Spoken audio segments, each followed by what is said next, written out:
All right, we are back, and you're listening to the Sports Trader Show. Thank you so much for tuning in. As I talked about in the last segment, we're going to be going over a lot of cool stuff in this show.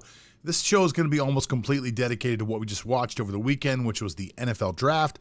I happen to be a huge NFL Draft fan, as everybody knows, and I consider myself somewhat of an expert, considering the fact that I've followed it and done tons and tons of data research on the NFL Draft over the last few years. Now, and actually, I mean, not even over the last few years, since I was a kid. I was one of the first people to really sit down and watch the draft when it was 8 guys in a room. I believe they used to smoke in the room, if I'm correct, and they would call off the players' names. It was just a terrible production before. It's turned into quite a production now, although this year was, of course, toned down considering what we were currently going through with the coronavirus and everything. But right now on this segment, I'm going to talk about a couple of things. I just want to let everybody know that we're going to be talking about who I thought had the best draft and the worst draft, and then we're also going to be talking about how I made money with the draft, which I did.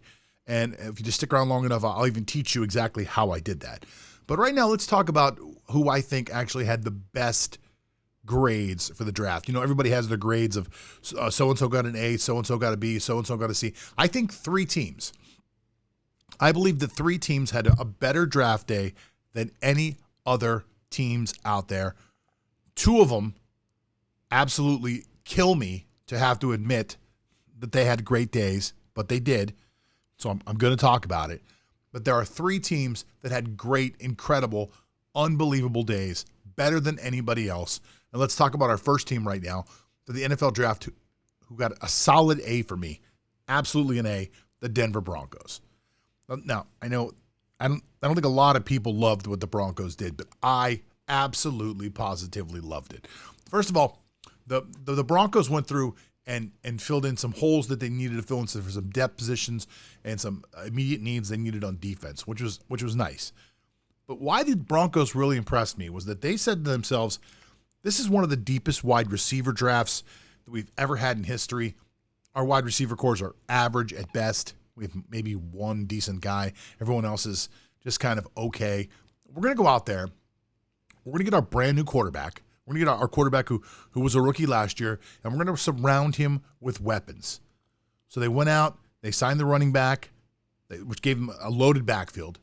Once they signed Melvin Gordon, they actually have a loaded backfield now. And now they've gone out and they've got this guy weapons on the outside. Now these are all rookies, so they're going to learn as they're on the job. But they went out and they got the guy, to me, who was the number 1 wide receiver in the draft, in Jerry Jeudy from Alabama.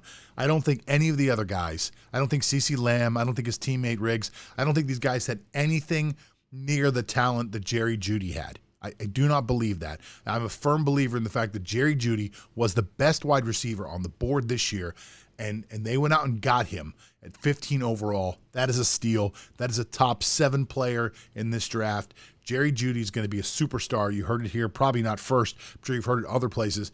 But Jerry Jeudy was what made this draft incredible for them. But they didn't stop, because then they went out and got basically a guy that has the ability to be a Tyreek Hill clone in KJ Hamler from Penn State. And I'm a Penn State fan, so I do follow a lot of Penn State games. Hamler is excitement from the second he touches the ball until the ball is finally out of his hands. I mean, the guy is just absolutely electric. He's going to return punts. He's going to take screen passes, for the distance. He's somebody that you have to account for on every play because they're going to run reverses to him. Hamler was a great pickup. You go pick a selection number 1, selection number 2, and then later on in the draft, they actually grab Tyree Cleveland. I'm looking at my list right now. They grab Tyree Cleveland as well from Florida. I mean, they give this quarterback 3 brand new weapons, guys who can all run, who are all decent route runners. They're only going to get better as they stay in the NFL a little longer. Denver has my one of my top grades. Now, I said there were 3 teams, and there are 3 teams that I gave A's to. I mean, A pluses. Like, these guys knocked it out of the park. To me, Denver did it because not only because of the players they got, but because of this is a statement saying that we are not going to be the Denver Broncos that you've known over the last few years, which have just relied on our defense. We're going to be the Denver Broncos that are going to go out, build an offense, and score some points. We're going to go right up against Kansas City, and we're going to say, bring it on. We can score right along with you. That's why I love what Denver did. Let's go to number 2, and this kills me to say it, but the Cleveland Browns absolutely crushed this draft. And I mean, you could look at this list of players that they got and think to yourself, it's okay. But I'm telling you, they absolutely positively crushed this draft, not only for the guys they got, but for the needs they filled immediately. And a lot of these guys can play right away. I mean, you're looking at Jedrick Wills. Wills may have been the best tackle in the entire draft, and they needed a tackle so bad on the left side. They just signed a great right tackle, but they needed a left tackle. This kid's going to come in and fill in right away. And if you wanted to fill in anything on that offense throughout the entire offseason, you had to think to yourself, I have got to get them. I've got to bring in an offensive tackle for both sides. I need bookends because we're getting crushed by pressure. We got to play Pittsburgh twice a year. We got to play all these pass rushes all the time, and our quarterback needs a minute to throw the ball, and he doesn't have it. I mean, he ran for his life last year. So they went out and got him 2 tackles that should be able to fill the holes. Delpit, I had as a first-round grade. The safety from LSU, I had him as a first-round grade on my board. I thought that kid was amazing. That kid's a hitter. That kid's going to change the way they actually play football because he's that kind of player. I think he's going to be great. I love their next couple of picks, but one of the best picks, two of the best picks I think they had the entire draft, Harrison Bryant was my number 1 tight end on the whole board out of Florida Atlantic. They pick him up late. That's going to give him a great second tight end or third tight end, actually. And they also got a steal in their last pick of the draft.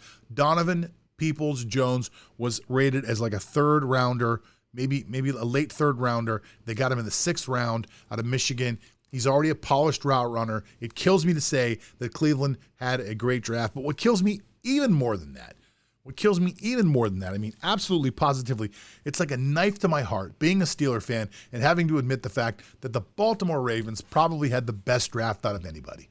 I mean, just kills me. And I saw it happening, when you're watching the draft and you're watching the whole thing kind of like fall and you're like, oh my God, no, they're going to, the biggest need that this team has is going to fall right to them in both rounds, So in the first round, I would say that their biggest need had to be inside linebacker.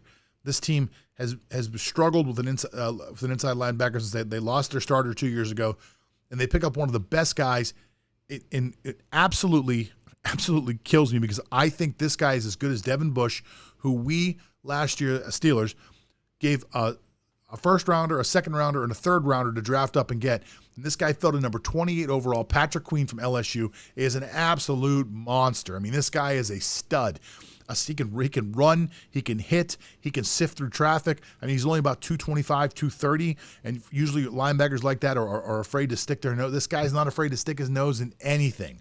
He hits anything. I mean, he's a game changer for them. He is, I'm telling you, that guy right there is going to be a Ray Lewis type of generational player as long as he stays healthy. That's a guy right there. Second round, a guy that a lot of my Steelers friends, a lot of Steelers fans wanted us to draft, but we didn't draft him, from Ohio State. The guy had 2,000 yards rushing last year and somehow lasted to almost the end of the second round. J.K. Dobbins was sitting there. And Dobbins is an overall good back, tons of speed. I mean, this kid just gives them their backfield is loaded for a team that is dedicated to running the ball like no one does in the 2020s. Baltimore is absolutely stacked at running back. And the other 2 picks that I really, really loved here, and they're all in order here, they just absolutely crushed the draft. They come down to the 3rd round. They get Justin, I forgot how this guy's name. I always forgot how to say this guy's name. It's Matabudabuduk, whatever the hell his name is. He was number 1 on my list. He was number 1 from Texas A&M for a defensive tackle. For all the film I watched, this guy's a special kind of player. And I mean, to get him with your 3rd pick is just ridiculous. And then their very last pick, a guy that I actually thought may fall to us, was Devin Duvernay. I'm so bad with these names. Another guy I watch a ton of film on. He is pro ready today in the slot. I mean, he was a 100-meter track winner in high school, but more importantly than that, he catches everything you throw to him. His route running is precise already. He played in the slot at Texas, and I think he could project to play outside a little bit in the pros, and he's fast. That team is just so fast. And then they wrapped it up by just every player they took was just like, oh, that's a good pick. Oh, that's a good pick. In the 4th round, they got Malik Harrison from Ohio State, who's going to project to probably be like an outside linebacker. Maybe if they settle on a 3-4, he might be like one of their inside linebackers. But he's just a run and hit linebacker. I I'm just a little trouble in coverage, but I mean, if you put in the first couple plays of the drive, first and second down, this guy's going to come out and he's going to hit everything that gets in front of him. Then they fill up the inside of their offensive line with a couple great interior lineman prospects. I mean, really, Baltimore absolutely, in my opinion, the best draft of the entire NFL. The Baltimore Ravens, second best Cleveland, third best Denver, because I think Denver got players, and I feel like Denver also changed their culture. Those are my three best drafts. Unfortunately, Pittsburgh wasn't even ranked up there. When I come back, I'm going to talk about my worst drafts, the worst drafts I saw. And then I'm also going to explain to you guys, finally, at the end of the show, I'm going to explain to everybody how I made money on the NFL draft. And I made a decent amount of coin in 4 hours on day one of the NFL draft. When I come back, I'll explain it to you right after this.